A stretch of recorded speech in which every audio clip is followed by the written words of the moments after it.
Chapter 20, the end. An ear infection. Jeffrey had an ear infection. I missed the highlight of my year because Jeffrey had an ear infection. Thank God.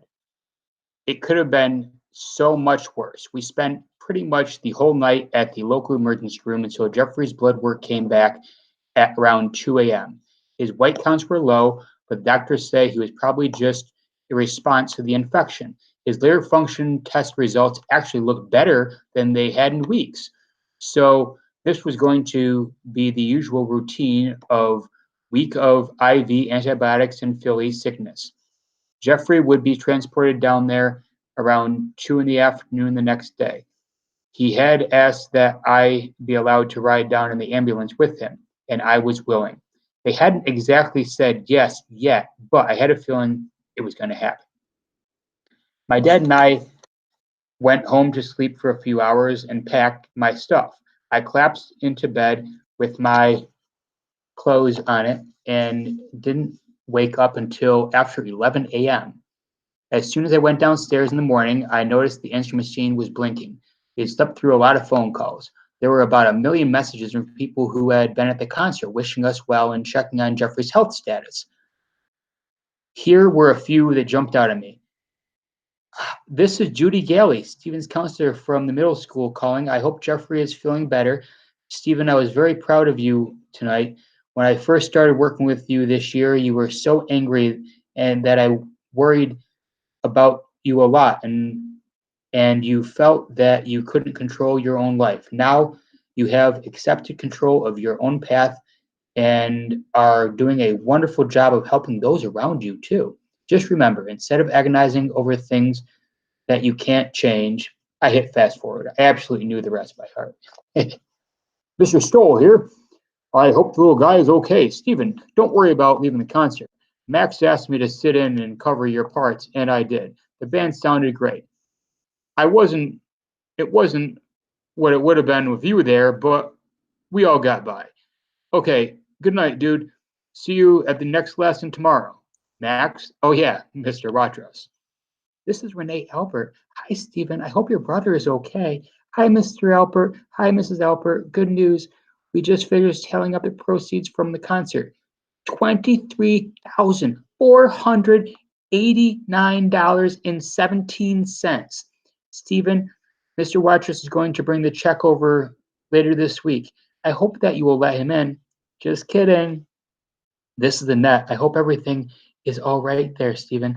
Stephen, call me when you can about what happened, okay? You know, when you were leaving, I really meant it. I just wanted you to know that. It was interesting hearing Renee and Annette right in a row like that. Somehow, overnight, I had figured something out. Renee was beautiful, but she was my friend now. On the other hand, Annette was my friend, but now she was beautiful. Makes about as much sense as anything ever does when you're talking about girls, right? The day started, I ate and showered. My father drove me to the hospital. I got to have my first ambulance ride. Jeffrey squeezed my hand with all his might for about 40 minutes. Good thing about my drum lessons were canceled because I wasn't sure I'd regain my feeling in my hand for a few days. Still, that was okay. I knew if I hadn't been there, he'd have nothing to squeeze. We got to Philly. My mom met us. Jeffrey got installed in a room. His IV bags got hung. I stayed with him until he fell asleep for a nap. Then I tiptoed out and went down to the hall to say hi to Samantha and tell her how I had followed through with my promise to her. But when I got to her room, it was empty. When I got to her room, it was empty, and the bed was stripped. The next few minutes were a blur. I grabbed the little cord that calls the nurse and buzzed nonstop until the lady came charging in. She said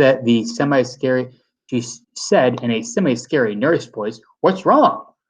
My voice came out all quiet and wobbly. Was a patient here. Her name is Samantha. She's my friend. Now she's not here, but she said she's always in this room. Did she get sent home? The nurse looked uncomfortable. Well, and then I knew. She's dead. She died. Answer me. Yes, she passed away early yesterday morning. She wasn't alone, was she? Was her mother here? Yes, as far as I know, her mother was here. At the end, was her sister here? The nurse looked puzzled. Sister? That's when I lost it. I sat down, started crying and shouting and pouting, pounding on the floor, and refused to get up. Somewhere in there, and the nurse called for a social worker. Somewhere in there, my mom came running. Somewhere in there, another nurse came in and wrapped package about a foot and a half long, addressed from Samantha to me. My mom opened it. Pardon me. My mom opened it in front of me. Samantha had returned my ProMark 5As with a note.